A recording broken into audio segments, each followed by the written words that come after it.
Hello, നമുക്കിന്ന് അച്ചാറുണ്ടാക്കാം കേട്ടോ. അപ്പം മാങ്ങയുടെ സീസണൊക്കെ ആയതുകൊണ്ട് എല്ലാവരുടെ വീട്ടിലും അച്ചാർ ഉണ്ടാക്കാനായിട്ട് റെഡിയാക്കി വെച്ചിട്ടുണ്ടാവും, എനിക്കറിയാം. അപ്പോൾ ഒരു വെറൈറ്റി അച്ചാർ ഉണ്ടാക്കി നോക്കാം. മാങ്ങയും ക്യാരറ്റും കൂടി ഇട്ടിട്ട് കേട്ടോ. അതിനായിട്ട് മാങ്ങയും ക്യാരറ്റും ഞാൻ അരിഞ്ഞു വെച്ചിട്ടുണ്ട്. ഇനി ചട്ടി അടുപ്പത്ത് വെച്ച് എണ്ണ ഒഴിക്കുക. നല്ലെണ്ണയാണ് കേട്ടോ ഞാനിവിടെ എടുത്തിരിക്കുന്നത്. അച്ചാറിന് എപ്പോഴും നല്ലെണ്ണ യൂസ് ചെയ്യുന്നതാണ് നല്ലത്. അടിപൊളി ഒരു ടേസ്റ്റ് കിട്ടും. ഇനി അതിലേക്ക് ഇഞ്ചിയും വെളുത്തുള്ളി ഇട്ടൊന്ന് വഴറ്റിയെടുക്കുന്നുണ്ട്. ഇനി വേണ്ട ഐറ്റം ഇട്ടതിൻ്റെ വീഡിയോ എടുക്കാൻ ഞാൻ മറന്നുപോയി. വേറൊന്നുമല്ല, ലേശം കടുകും ഉലുവയും കൂടി വറുത്ത് പൊടിച്ചതാണ് കേട്ടോ. ഇനി അതൊന്നിട്ട് വഴറ്റിയതിന് ശേഷം എരിവിന് ആവശ്യത്തിനുള്ള കാന്താരി മുളക് കൂടി ഞാൻ ചേർത്ത് കൊടുക്കുന്നു കേട്ടോ. ഇനി ഇതില്ലെങ്കിൽ പച്ചമുളകാണെങ്കിലും മതി.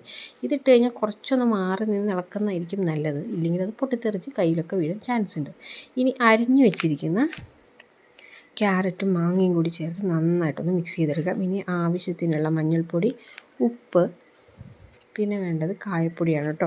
ഇത്രയും കൂടെ ചേർത്ത് നന്നായിട്ടൊന്ന് മിക്സ് ചെയ്തെടുക്കാം. ഇനി ഇതൊന്ന് ചൂടാക്കി കിട്ടിയാൽ മതി, അല്ലാണ്ട് ഒരുപാട് അങ്ങോട്ട് വേവിച്ചെടുക്കണ്ട കേട്ടോ മാങ്ങയൊക്കെ. ഇനി ആവശ്യത്തിന് വിനിഗർ കൂടി ഒഴിച്ച് ലേശം പഞ്ചസാരയും കൂടി മിക്സ് ചെയ്തിട്ട് മാറ്റി വെക്കാം കേട്ടോ. തണുത്ത് കഴിഞ്ഞാൽ നല്ലൊരു ഗ്ലാസ് കണ്ടെയ്നറിൽ സൂക്ഷിച്ച് വെച്ച് കഴിഞ്ഞാൽ കുറേ നാളിരിക്കും. അടിപൊളി ടേസ്റ്റാണ്.